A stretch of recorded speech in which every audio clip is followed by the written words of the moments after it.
चिल्लाना ही जिसका स्वभाव बन गया हो तो वो चिल्लाता रहे। तो ध्यान देना, व्यक्ति अपने स्वभाव से दुखी है, न कि प्रारब्ध से। व्यक्ति यदि अपने स्वभाव में सुधार कर ले तो दुनिया में उसके लिए दुख ही ना रहे। घटना घट गई ना, अब हंसो, अब रोने से क्या फायदा।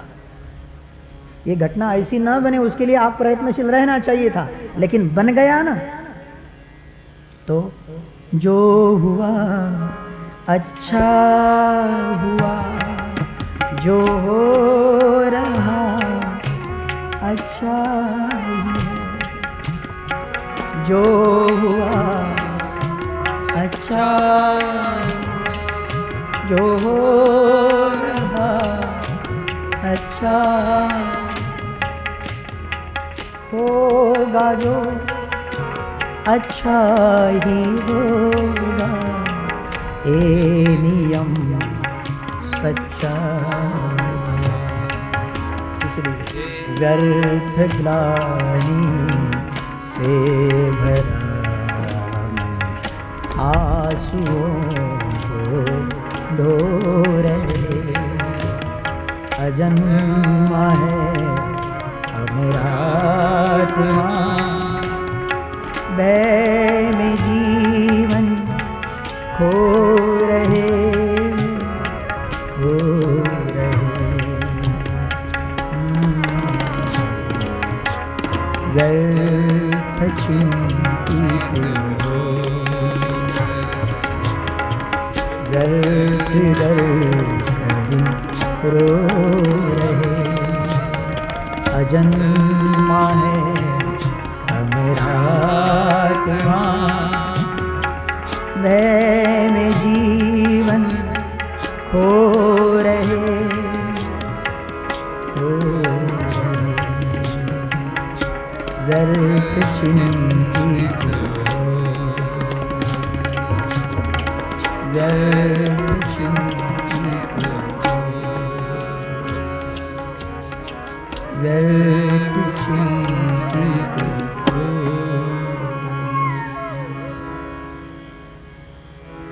दुनिया में सब निश्चित है, इसीलिए निश्चिंत रहो।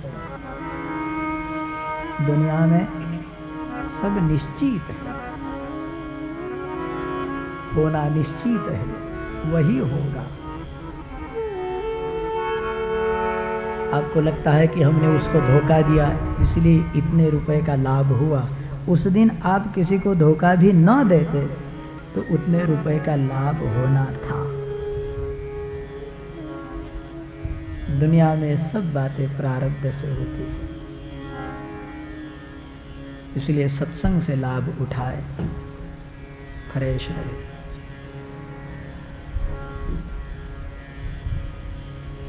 निश्चिंत रहे, आनंदी रहे, दुनिया के नाटक को देखता रहे, आनंद के क्षेत्र की यात्रा करें। मैत्री जी ने कहा, विदुर जी महाराज आपने जो कहा कि व्यक्ति को दुख क्यों प्राप्त होता, प्रारब्ध से दुख मिलता, एक कारण, लेकिन उस दुष्प्रारब्ध में भी हम आनंदी रह सकते हैं यदि हमने स्वभाव को बदलाया तो। बिल्डिंग को देखोगे तो दुख हो जाएगा, लेकिन झुपड़ी में रहने वालों को देखोगे तो आपको आनंद होने लगेगा कि कम से कम मालिक ने ऐसा तो हमको नहीं बनाया।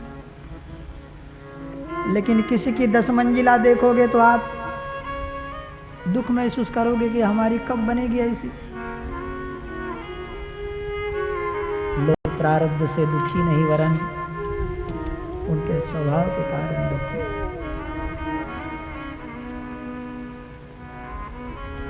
तो विदुर जी महाराज हम स्वभाव को सुधारे बस, और कुछ।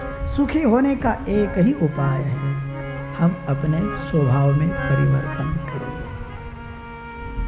जब जब हम दुख में पछताए, रोए, तो समझ लेना ये प्रारब्ध के कारण नहीं, वरन हमारी मूर्खता के कारण। बिल्कुल ध्यान में रखें, तुम प्रारब्ध के कारण रो नहीं रहे। अरे प्रारब्ध का कर्म है कि हमारे आगे सुख या दुख को प्रकट करे, लेकिन उस दुख में रोना या हंसना इसमें हम स्वतंत्र हैं, हमको कौन रोक सकता है।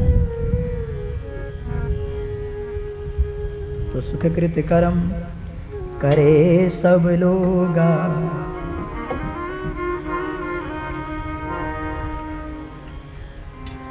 परम पूजनीय महाराज नृसिंह झांकी तैयार है।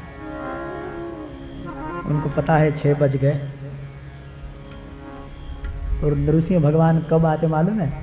अभी हमारा तृतीय स्कंद चल रहा, नरसिंह भगवान 7वें स्कंद में आते, अभी हम 3रे स्कंद में बैठे हुए। मैं भूल गया था, आज नरसिंह प्रकटीकरण है। अब कैसा करे, बचे 10 मिनट और स्कंध है 4, कैसे प्रवेश करें? देखो, हम ये सूचना देने वाले से विनती करेंगे, प्रयास करते, लेकिन ना बने तो कल सुबह हो जाए, प्रयास करते, लेकिन क्षमा करना, आप लोगों को तकलीफ हो जाती है, लेकिन क्या करें हम। तो आइए हम संक्षेप में ले इस विषय को।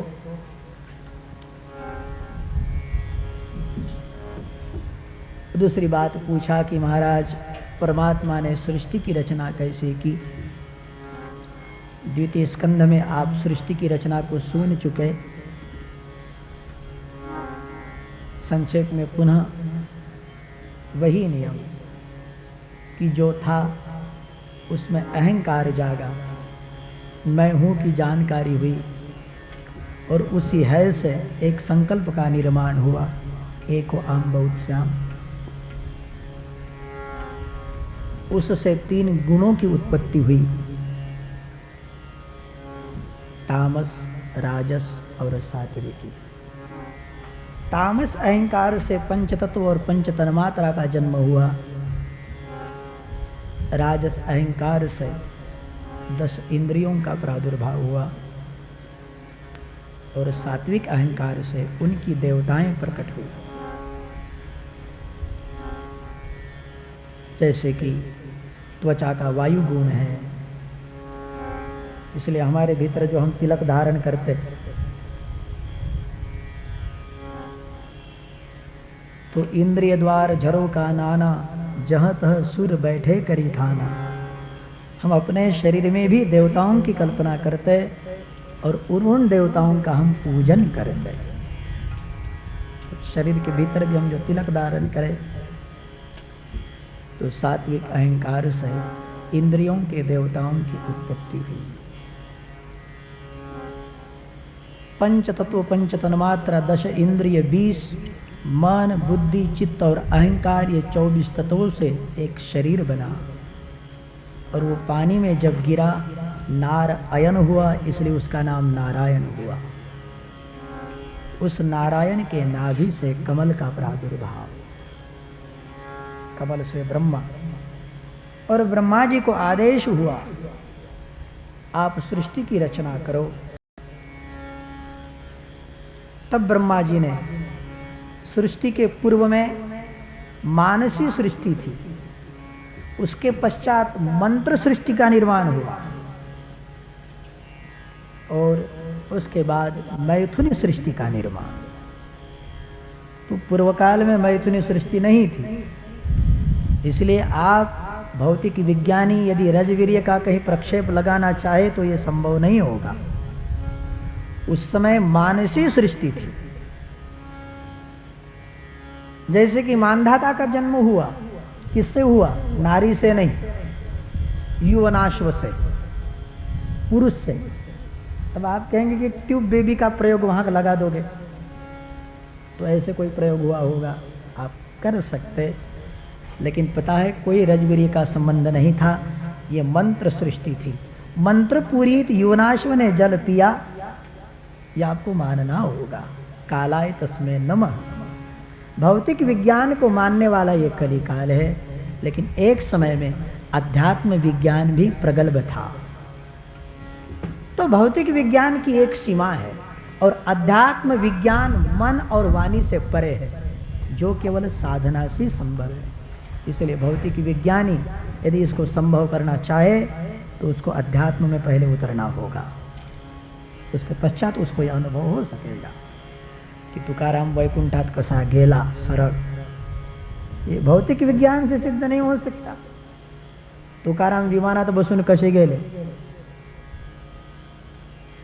ज्याचं इमान जाग्यावर त्याच्यासाठी विमान येते, हा बेईमान तो इमानाची कल्पना काय करणार,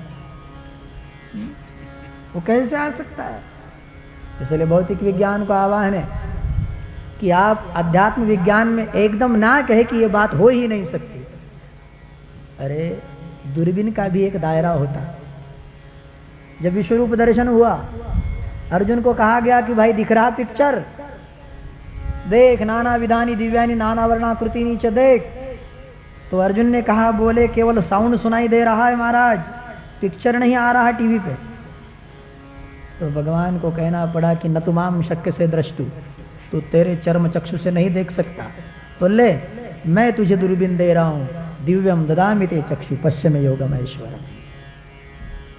कहने का भाव अर्जुन भी अपने दूरबीन से भगवान को नहीं देख पाया था। तो भौतिक विज्ञान का सीमित क्षेत्र है। भौतिक विज्ञान यदि अध्यात्म को खोजना चाहे तो उसको अध्यात्म में उतरना होगा, दूरबीन को रख देना होगा, किसी संत की शरण ग्रहण करना पड़ेगा, साधना संयम करना पड़ेगा, और उसके बाद तो आप अपने दूरबीन से ना देख पाओ तो वो बात है ही नहीं। देखो दूरबीन से आत्मा दिखता है,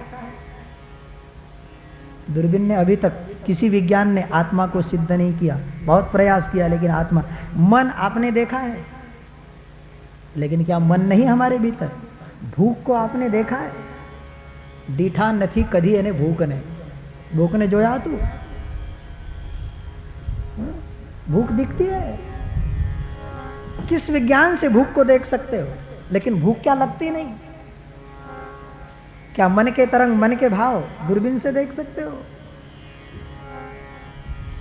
ठीक है, कुछ मात्रा में आप संकेतों को पा भी जाओ, कार्डियोग्राम के द्वारा बोलो या कुछ मात्रा में, लेकिन प्रत्यक्ष में आप उसको देख सकते हो कि ये आत्मा है, ये आत्मा को हमने देखा। और यदि आप दूरबीन से उसको सिद्ध न करो तो क्या हम में आत्मा नहीं है? ध्यान देना, यदि आप आत्मा को सिद्ध नहीं कर सकते तो परमात्मा के विषय में क्यों बोले जा रहे हैं? परमात्मा कोई है नहीं।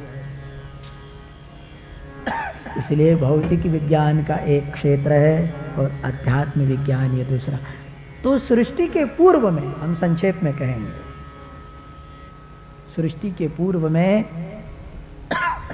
मानसी सृष्टि थी। गीता में स्पष्ट लिखा है, मदभावा मानसा जाता एशाम लोक इमाह प्रजा।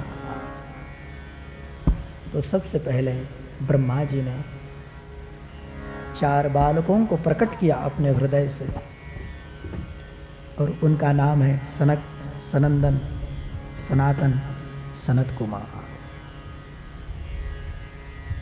ब्रह्मा जी ने उनको कहा कि भाई तुम सृष्टि की रचना करो,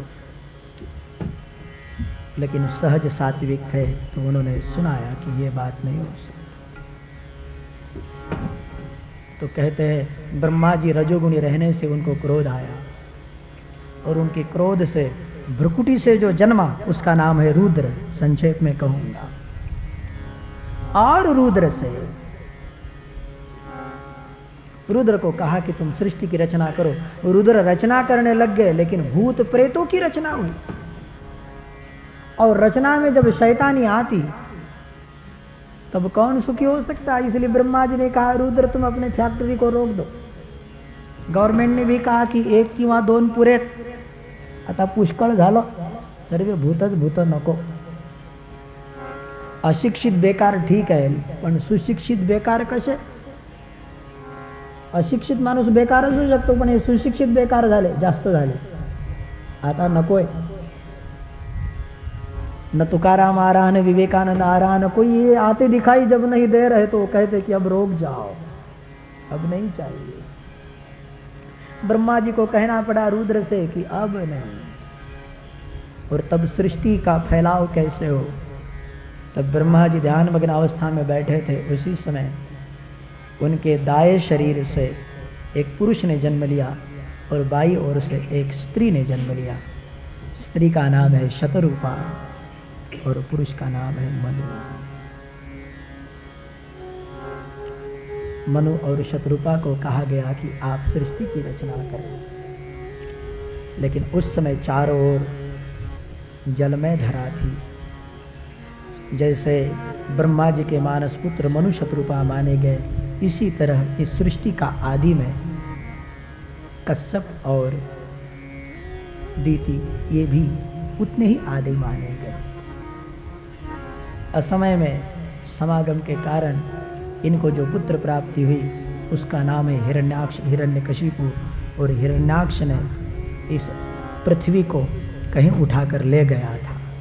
कई लोग कहते कि पृथ्वी तो एक, ये हमारी नज़रों में एक, लेकिन ऐसी पृथ्वियाँ कितनी होगी। तो उसने कौन पृथ्वी को कहाँ उठा कर ले गया। या तो यूँ कहिए कि पृथ्वी का बैलेंस गया, पृथ्वी की शक्ति गुरुत्वाकर्षण को कहीं निकाल कर फेंक दिया, या पृथ्वी की जो यंत्रणा घटना थी उसने क्या किया क्या न किया, लेकिन पृथ्वी का जो बैलेंस होना चाहिए वो बिगड़ गया था। उसके कारण जीव सृष्टि होना चाहिए उसके अनुकूल, यहाँ जीवाणु नहीं थे। तब हिरण्याक्ष ने वराह का वध किया और पृथ्वी में जो तत्व चाहिए थे वो प्रस्थापित कर दिए। और गीता में साफ लिखा है गाम आविश च भूतानि धारयामि अहम ओजसा। शायद न्यूटन ने यही श्लोक पढ़ा होगा और गुरुत्वाकर्षण का आविष्कार कराया। क्योंकि गाम आविश्य, ये पृथ्वी में मैं गुरुत्वाकर्षण बन के आवेशित हूँ। और धारयामि अहम ओजसा, गुरुत्वाकर्षण के कारण ये सब की धारणा मैं करता हूँ। वराह ने हिरण्याक्ष का वध किया और पृथ्वी को उसकी कक्षा में स्थापित कर दिया। ये बात कहलाई है। और उसके बाद में फिर मनु महाराज को शतरूपा से 5 संतति हुई, 3 कन्या और 2 पुत्र हुए। 3 कन्याओं के नाम हैं आकुति, प्रसूति और देवहूति। 2 पुत्रों के नाम हैं उत्तानपाद और प्रियव्रत। आकुति का विवाह रुचि नामक प्रजापति से, प्रसूति का विवाह दक्ष से और देवहूति का विवाह कर्दम ऋषि से हुआ। संक्षेप में कह रहा हूं, देवहूति को कर्दम से 9 कन्या प्राप्त हुई। ये पूरी 9 विधा भक्ति हुई मानो, और यही 9 ऋषियों को अर्पण की गई। और एक पुत्र का जन्म हुआ जिसका नाम है कपिल। स्वयं श्रीमन नारायण कपिल बन के प्रकट हुए। सांख्य शास्त्र का निर्माण किया, अपनी माता को सांख्य शास्त्र पढ़ाया और भक्तियुक्त सांख्य शास्त्र। और उसके बाद गया तीर्थ में माँ देवहूति ने कपिल मुनि का ध्यान करते हुए, अपने पुत्र का ही ध्यान करते हुए, क्योंकि पुत्र ही परमात्मा बन के आया, और अपनी जीवन लीला को समाप्त किया। और कपिल जी महाराज गंगा सागर में जाकर तप में रत हो गए। इतना भाव देकर शुकदेव जी महाराज तृतीय स्कंद को विश्राम देते। चतुर्थ स्कंद में मनु के 2 पुत्रों की कथा हुई, उत्तानपाद और प्रियव्रत। उत्तानपाद राजा को 2 पत्नी थी। एक का नाम है सुरुचि और दूसरी का नाम है सुनीति। हमारी भी 2 स्त्रियां होती है, 2 वृत्तियां होती है, एक रुचि और दूसरी नीति। नीति के साथ में हमारा टिकाव नहीं होता, लेकिन रुचि हमको बहुत भाती है। घरी किती चांगली भाजी हो, पण हॉटेलात जाऊन भेळ खाल्ल्याशिवाय मजा नहीं वाटत नहीं, क्योंकि रुचि प्रिय होते हैं। रुचि हमको भाती। नीति कहते हैं कि घर में बनाओ, घर में खाओ, सब मिल के खाओ। रुचि कहते हैं होटल में जाओ, होटल का खाओ, अकेले खाओ। एकटा आलू बोंडा दाबून पण घरात नाही आणणार लेकरासाठी एखादा. नीति कहती है अकेले मत का, लेकिन नीति भाए किसको? रुचि. और स्पष्ट लिखा है सुरुचि विशेष रुचि कर राजा, सुरुचि विशेष रुचि कर राजा, सुनीति संग लाग मन राजा. सुनीति संग लाग मन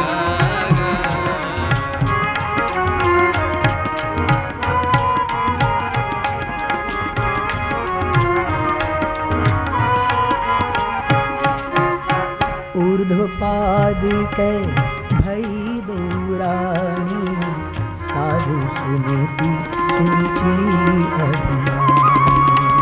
ऊर्ध्वपाद के भई दौरानी, साधु सुनीति सुरुचि अभिमानी. परम पुरुष ही को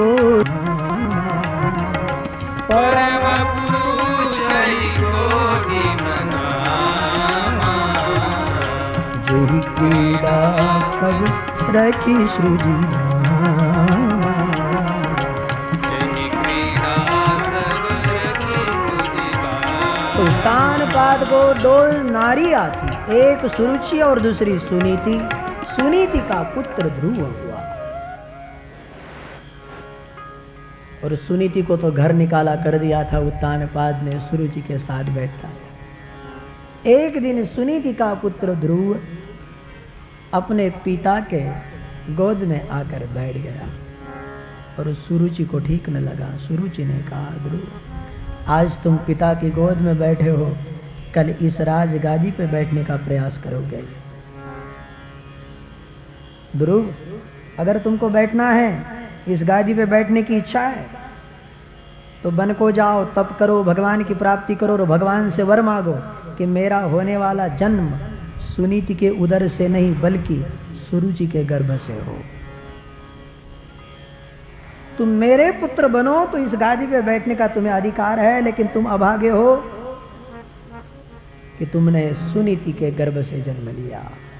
और ऐसा कहते हो झुंझलाते हुए ध्रुव को उठाया, जमीन पे दे पटका. ध्रुव रोता रोता अपनी माँ के पास गया. मैया ने पूछा, बेटे क्या हुआ? घटना सुनाई, लेकिन माँ भी बड़ी सयानी थी.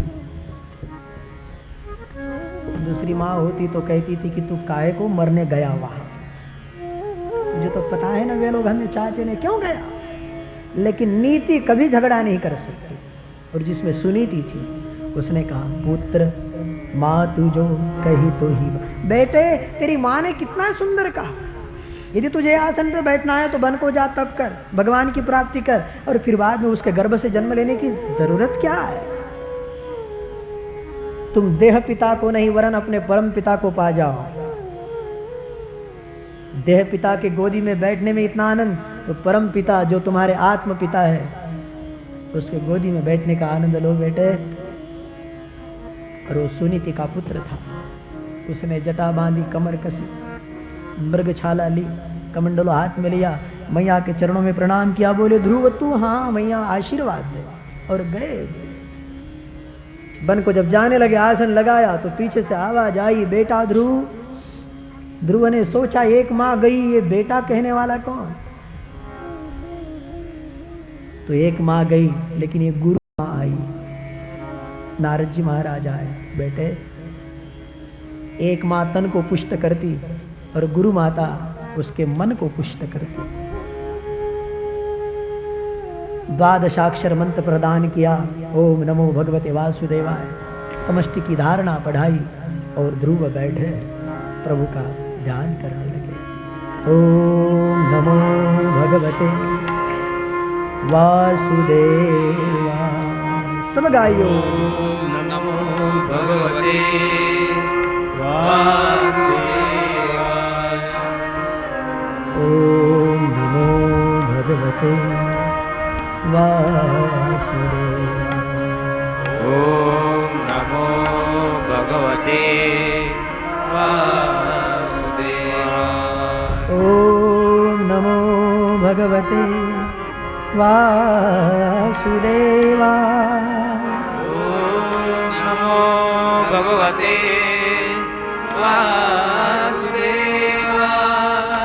वासुदेवाय। बच्चे मन के सच्चे वासुदेवाय। ओम नमो भगवते वासुदेवाय। ओम नमो भगवते सब गाइयो ध्रुव के साथ में। ओम नमो भगवते वासुदेवाय। ओम नमो भगवते वासुदेवाय। ओम नमो भगवते वासुदेवाय।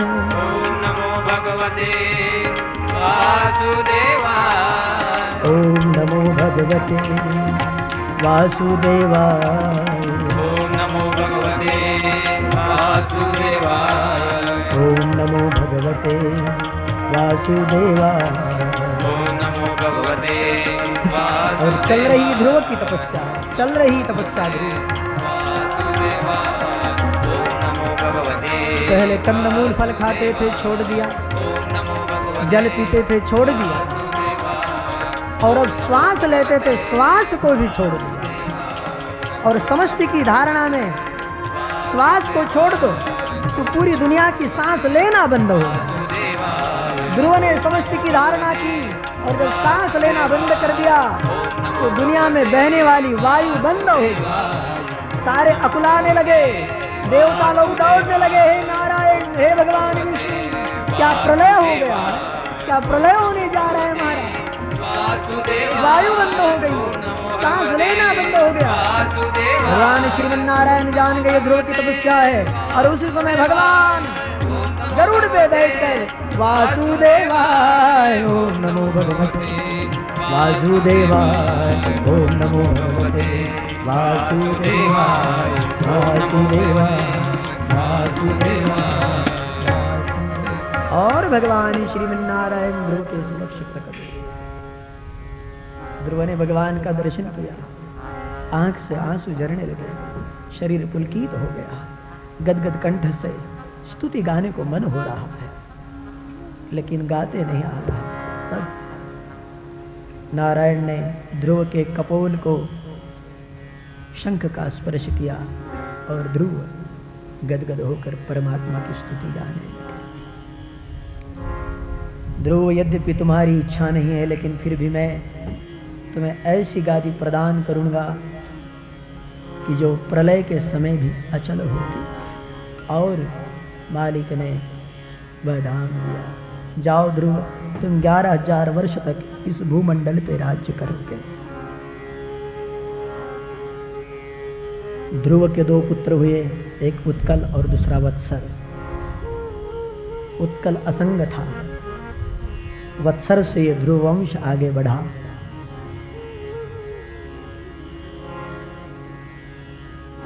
इसी ध्रुव वंश में राजा अंग हुआ और अंग को मातृदोष से जो पुत्र प्राप्त हुआ उसका नाम है वेन। वेन बड़ा क्रूर कर्मा था, इसलिए संतों ने उसको हुंकार से मार गिराया। संक्षेप में नरसिंह भगवान की ओर चलना है। और उसकी भुजा का मंथन कराया गया। उससे एक नर नारी का जोड़ा उत्पन्न हुआ जिनका नाम है पृथु और अर्ची। पृथु प्रगट भा पृथ्वी दो मुनि प्रचेतनस भेजता। पृथु ने वेन की अत्याचार से जो पृथ्वी का बैलेंस गया था, सभी को धर्म की दीक्षा देकर पृथ्वी का पूरा रस पुनः कायम रखा और पृथ्वी को सुजलाम सुफलाम बनाया। पृथु के ज्येष्ठ पुत्र हुए विजिताश्व। विजिताश्व का पुत्र हुआ हविर्धान। हविर्धान को 6 पुत्र थे। ज्येष्ठ पुत्र है बर्हिषद, जिसको प्राचीन बरही कहा गया।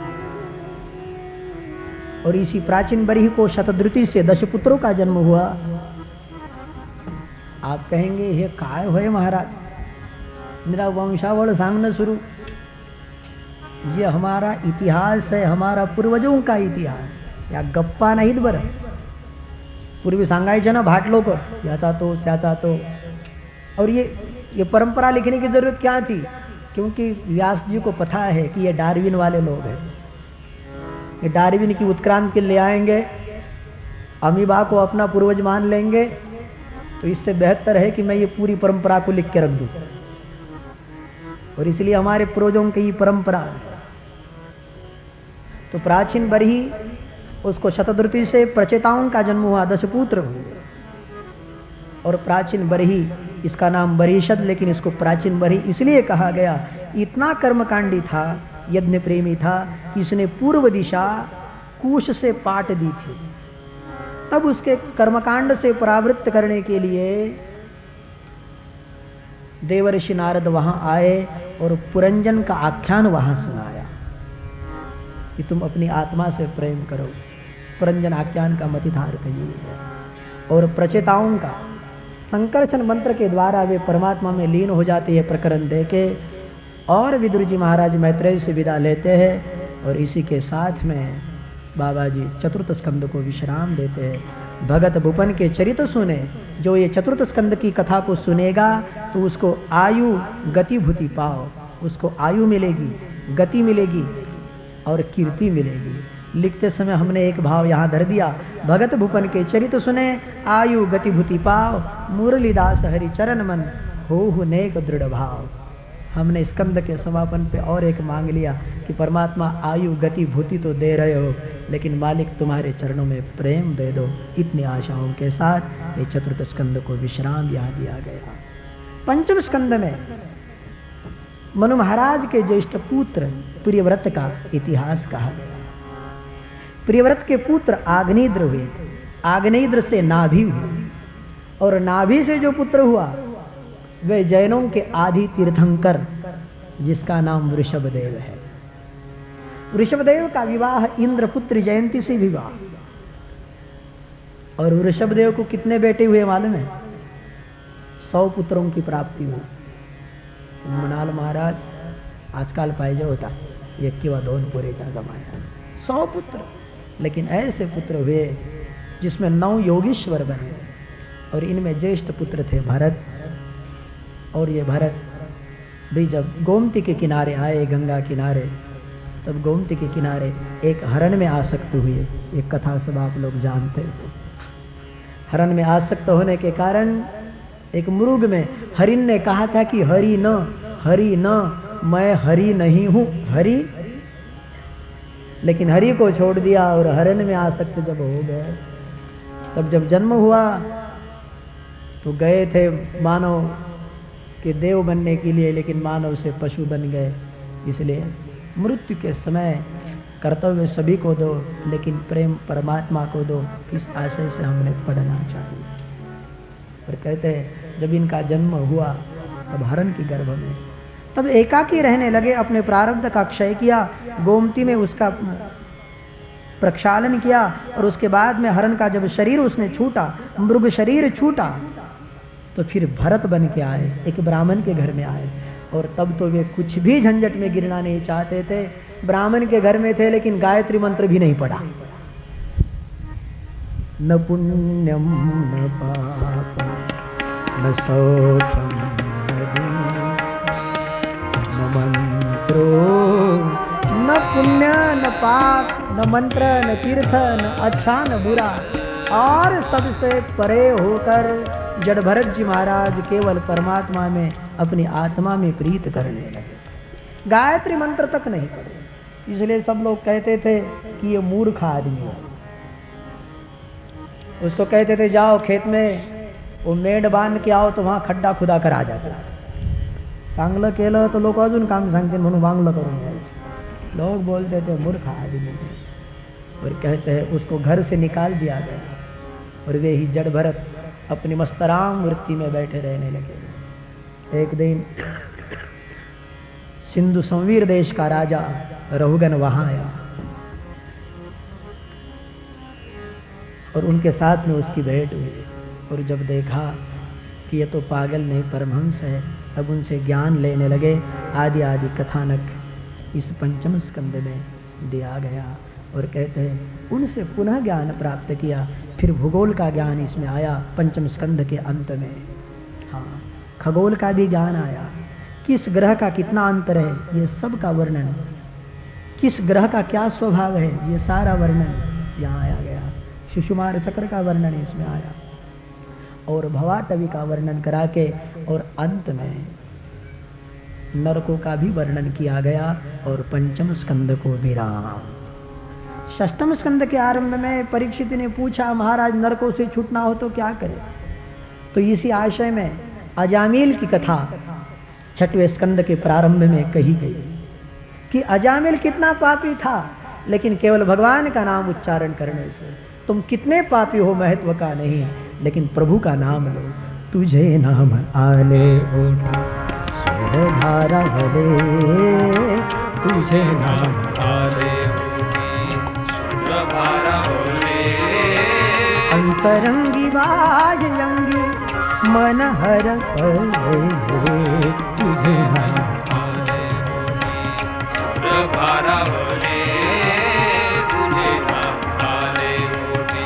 न को झांझ चिपड़िया बिना न को ढूंढ न को कुछ भी साहित्य की जरूरत नहीं, और भगवान के नाम में तुम समाधि को पा जाओ। न को झांझ चिपड़िया बिना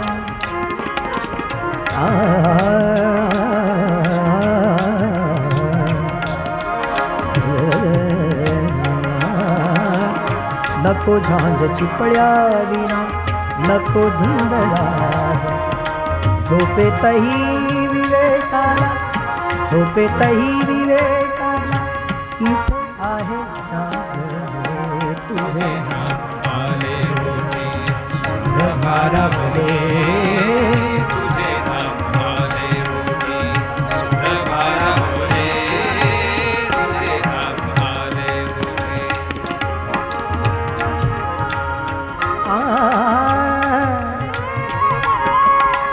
भाव अंतरी से हर जैसे दुई फूल, भाव अंतरी के जैसे दुई फूल,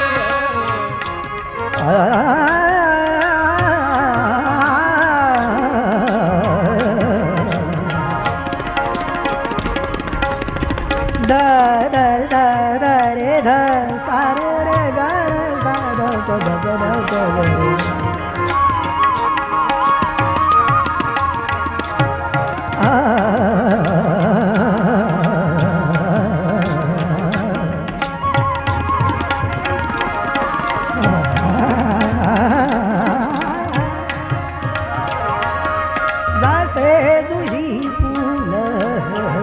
अंतरी से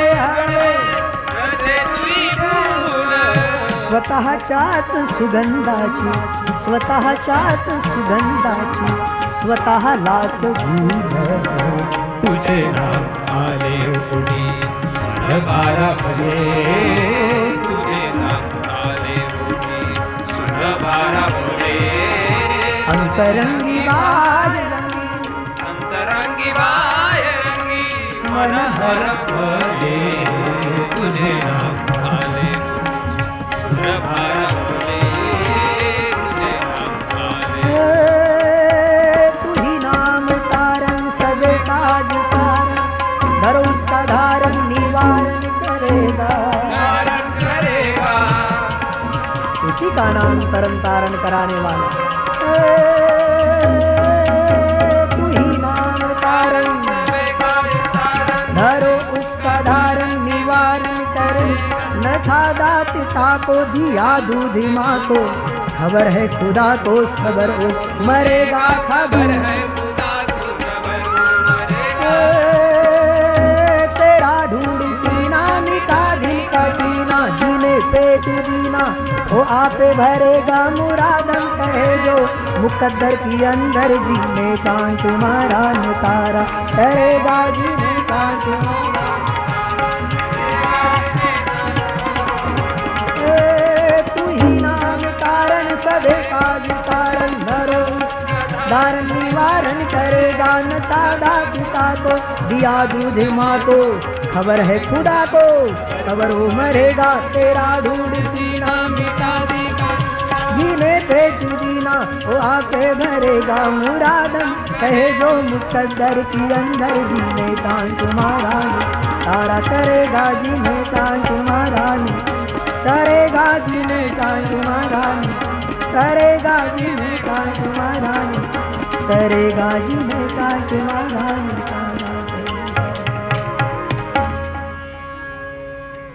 उसी का नाम तरन तारण कराने नथा दाता को दिया दूध माँ को 9 महीना के लिए उदर में कैसा रहा किसने पाला जिसने पाला उसका नाम स्मरण करे जिसने पाला उसी का नाम वो पाला इसलिए उस परमात्मा का नाम उच्चारण करे तो हम तमाम बंधनों से पापों से मुक्त हो तृण अग्नि मेले समरस झाले तैसे नामे केले जमता है